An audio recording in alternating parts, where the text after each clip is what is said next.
Hi guys and welcome back, and today I thought I would do some makeup with a nod to the 90s. So the 90s are seeing a little bit of a revival. MAC has brought out a lot of new nude lipsticks, some of which were discontinued in the 2000s, and they've brought them back due to popular demand.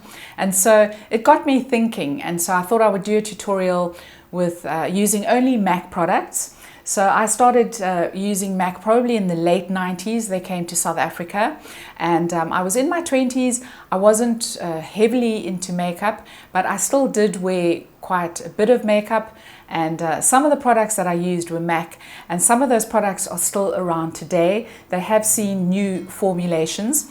So I thought I would do a spin on the 90s and put together this look using some of my old favorites and some new favorites too. So I've prepped my skin, and today I've done something a little bit different. I've gone in with the MAC Hyper Real Skin Canvas Balm.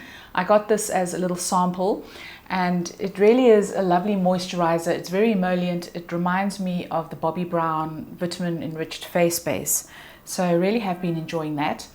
And then the 90s for me was all about matte, flawless skin. So I was in my 20s, and I did have slightly textured skin. I didn't appreciate it for what it was back then. It's obviously a lot more textured, but I also had very oily skin. I still have oily skin. And so for me, it was all about creating a flawless matte canvas. And back in the 90s, I used to use the Revlon Color Stay when it was still made with soft flecks. It was an absolutely beautiful foundation. I had the perfect shade. But fast forward to 2025, and I am using the MAC Studio Fix. So this was reformulated probably about a year ago.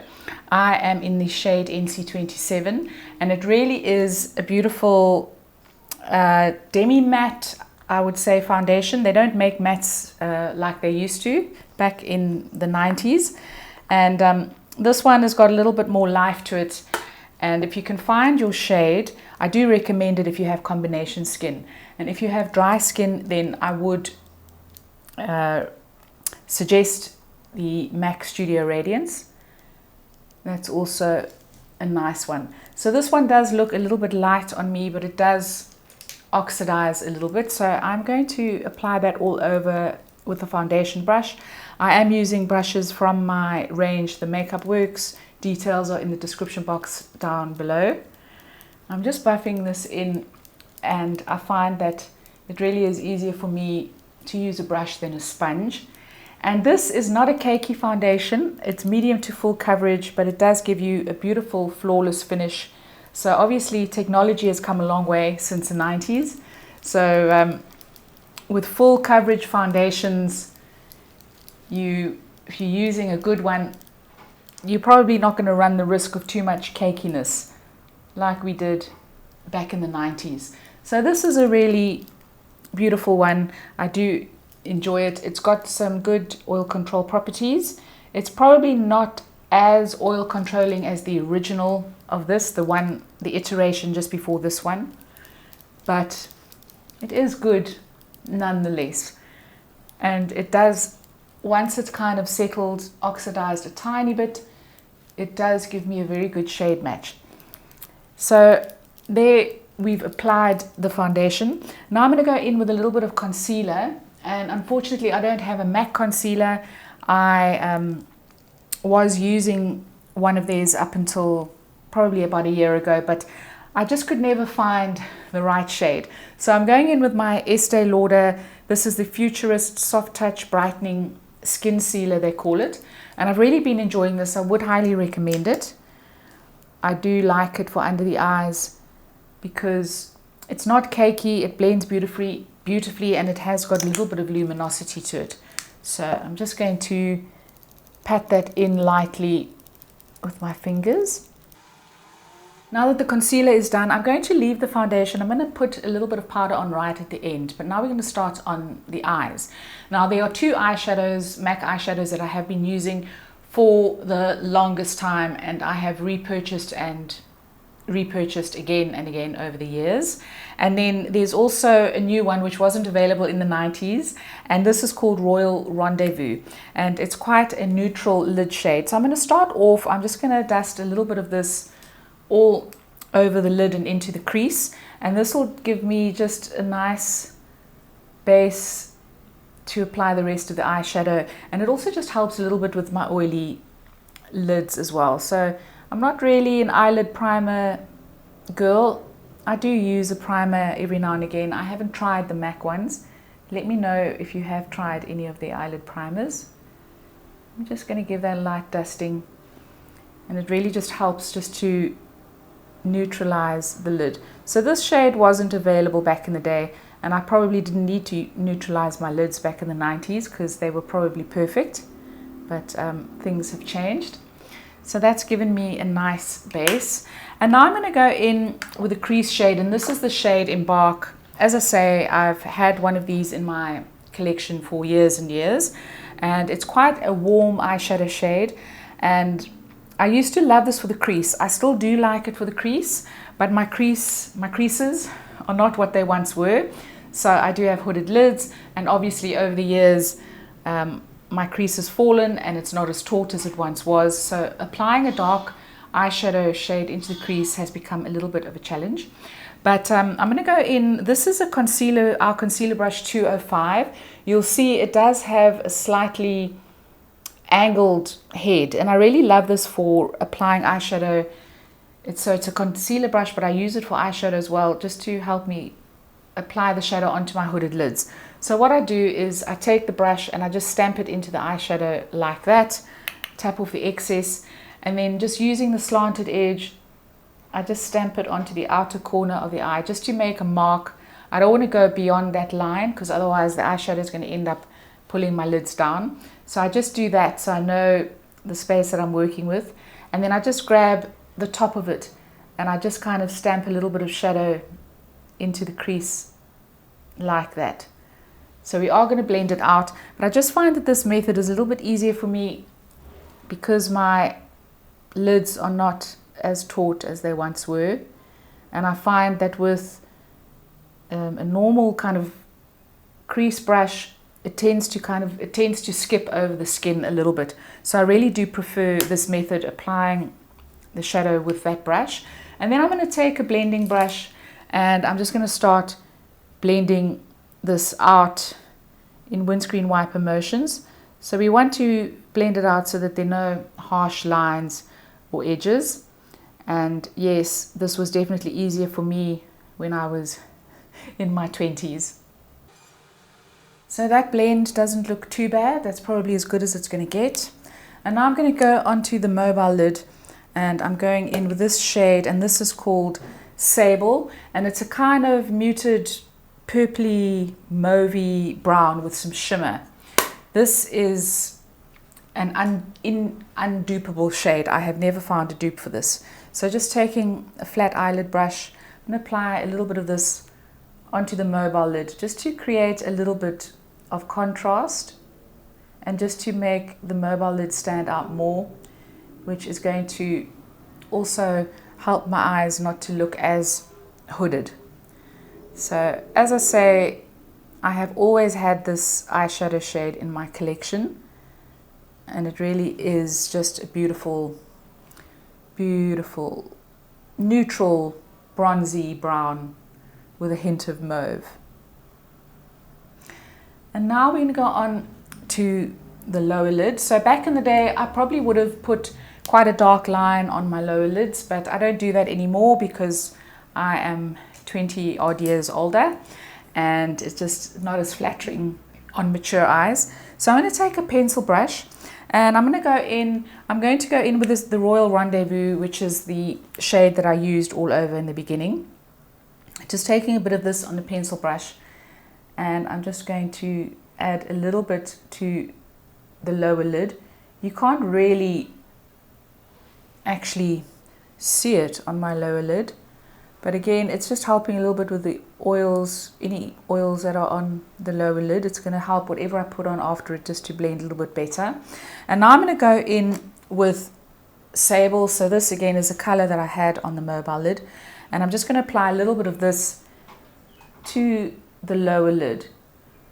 So it's just giving a little bit more definition, and that is probably as far as I would go in terms of shadow on the lower lid. But I am going to apply a little bit of pencil, and I've got the MAC pencil in Teddy. This is also one of my favorites. Not sure if this was around in the 90s, but it is quite a light brown, bronzy brown with a little bit of shimmer to it.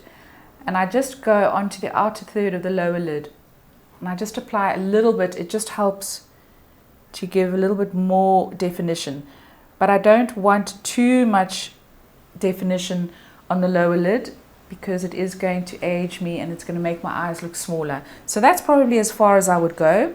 I'm going to take the pencil brush again, and without adding any more color, I'm just going to blend that out so it doesn't form a harsh line.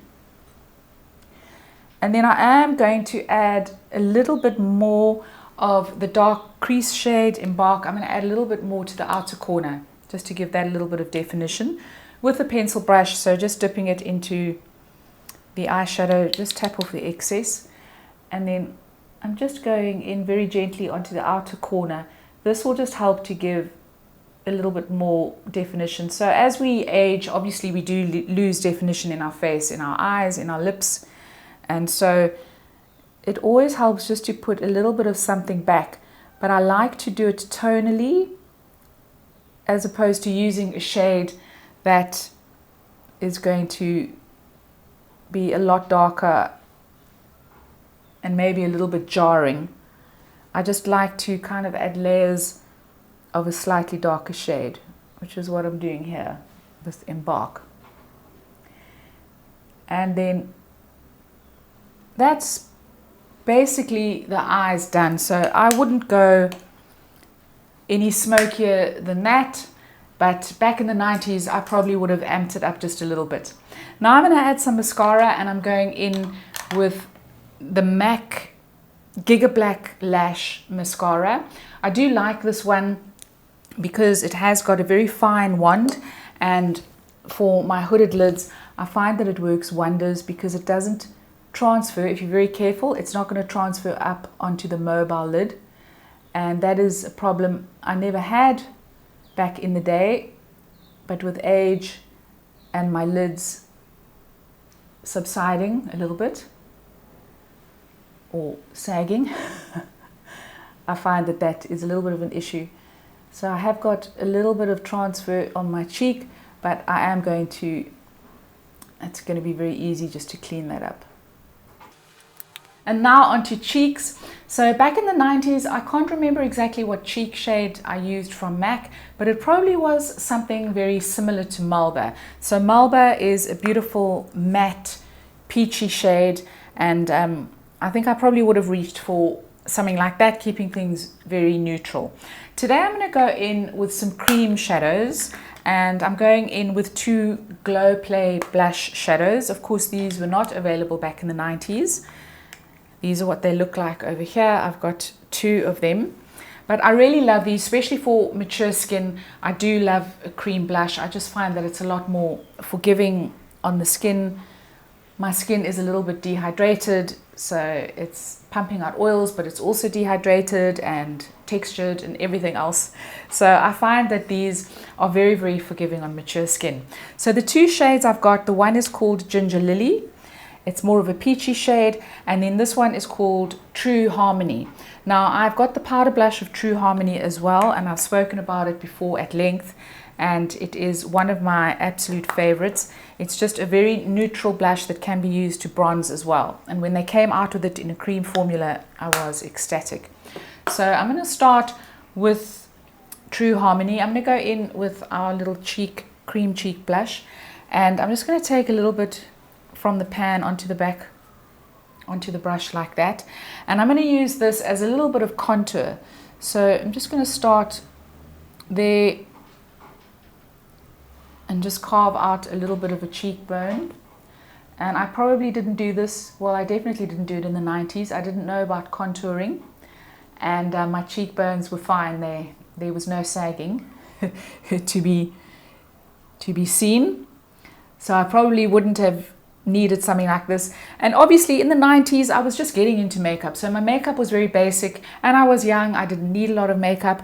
And definitely there was not the hype that there is now with YouTube and Instagram and all that. I mean, I used to spend most of my time hanging around makeup counters, not scrolling on my phone and, you know, looking at makeup looks and that kind of thing. I would go in, I would talk to consultants, I would try the new things, and nowadays I tend to kind of research everything before I even go in store.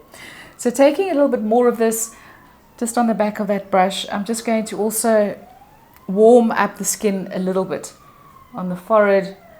So this is really great for that, this particular shade. And you can also put a little bit under the jawline. And now I'm going to go in with Ginger Lily. So this is very, very similar to MAC, but just in cream form, to Melba, should I say. And I'm just going to apply a little bit of that using the same brush, just a little bit to the apples. And we're just going to make sure that it's blended in with the contour. But this is just such a lovely one. And you can also use your fingers to apply this blush. It works really well. And it's just lovely. I love these Glow Play blushes. This Ginger Lily is one of the new formulations. Very similar to the old formulation, maybe a tiny bit drier. But that's really not an issue. It doesn't impact the performance. So I really do love this. And of course this would not have been a formulation that would have been available in the 90s. Makeup has come such a long way. So that is the blush done. Now I'm going to go in with a little bit of powder. So today I'm going in with a MAC Skin Finish in Medium Plus. I like this because it does add just a lovely finish to the skin. It's not really a mattifying powder at all. So just putting a little bit of that. I use our bronzing brush to do this because I like to just go around the T-zone, and I find that the bronzing brush is brilliant for that. And so I can get in between the corners of my nose. So that's enough powder. I'm not going to add any more than that. Now I'm going to add a little bit of highlight. Now highlight was not a thing that I used back in the 90s. I think it was only in my 40s that it really became a thing for me. And today I'm going in with the MAC Superb Extra Dimension Skin Finish in the shade Superb. So it looks like that in the pan, and it's a beautiful kind of rose gold kind of highlight. I really do love it. So I'm just taking our contour brush, our blush brush, just dipping a little bit of that in, and I'm just going to use it on the high points of the cheek. So this is definitely something I've added over the years. YouTube made me do this. I wouldn't have really bothered with it, but I think it really is a nice touch. And this just gives you a lovely gleam, so it doesn't, you can actually build it up as well. It doesn't necessarily emphasize texture, but obviously if you do have texture like me, there's not really much you can do to make it disappear. But having said that, it doesn't emphasize pores and texture. And finally onto lips, and I think the one shade for me that really defined the 90s, the one MAC shade that defined the 90s for me personally, is the color taupe. So it is one that I wore back in the late 90s. I have a strong affinity for it. I really do love the shade, and I ended up picking it up last year. They brought out their new silky matte formulas, and I ended up picking this up again just for old time's sake. And it really is just such a gorgeous nudie peachy brown. It looks like that. And of course the brown lip was a big thing in the 90s. So really love that. Another lipstick that is very similar is Teddy from MAC. They've now got a warm Teddy as well. I think they've even got a cool Teddy. This one is lovely as well. It has a little bit more pink in it than taupe. So really love that. So I'm quite spoiled for choice today. And then I've got a couple of Luster Glass lipsticks. And the one is in PDA, which has got quite a lot of red in it. So there it is over there. There's your Teddy and there's your taupe. And then there's another real brown. This is probably the truest brown for the 90s. And this is in the shade Posh Pit. And here it is over here. So you can see it. There's Posh Pit, PDA, Teddy, and taupe. So there you have the whole gamut of brownie nudes. And today I thought I would go with PDA, and reason being that it just gives a little bit more life to my skin, because I've gone quite monochromatic on the eyes, quite neutral on the cheeks. So I'm going to be looking for something that's just brings a little bit of life to my face. I don't want to go around looking like a cadaver, which I do run the risk of with the other shades. So we're going to go in with PDA. And then the liner that I'm using today is called Mahogany. So back in the day, I would have used Spice by MAC. They still have Spice, but the shade has changed slightly. And they've now brought out Cool Spice, which I think is what the old 90s Spice was. It's the original shade. But this is the shade Mahogany. It really is a beautiful shade. You'll see there, this is the lip liner. And it actually goes with all of these lipsticks. So it really is like 4 for the price of 1 for me. I use it with just about everything. Maybe for taupe, it's a little bit dark. But for everything else, it works really beautifully. And now for the lips. Now I've actually changed my mind. I think I'm going to go with Posh Pit, which is a more true brown, which is more reminiscent of the 90s. And this is one of the Luster Glass lipsticks. And I also love the Luster Glass lipsticks because if you feel that a matte is a little bit too matte for your mature skin, these are beautiful, they're highly pigmented, and they give just the right amount of shine. So guys, that is the finished look. Let me know what you think, and let me know if there are any elements of this that you would take away and incorporate into your everyday makeup routine. I must say that the one for me is definitely the brown lip. So brown lips were definitely something that defined the 90s for me, and I started wearing my MAC taupe lipstick back in the late 90s, and I'm very pleased to be revisiting the browns on the lips, I must say. And I also do love the neutrality of the cheeks as well. So definitely something I would incorporate. And as for the rest, well, the eyeshadows, as I say, they are still staples in my collection. The foundation I really love as well. So let me know what you think. Leave me a comment down below. If you enjoyed this video, please do give it a thumbs up. Please don't forget to subscribe, and I'll see you next time. Ciao, ciao.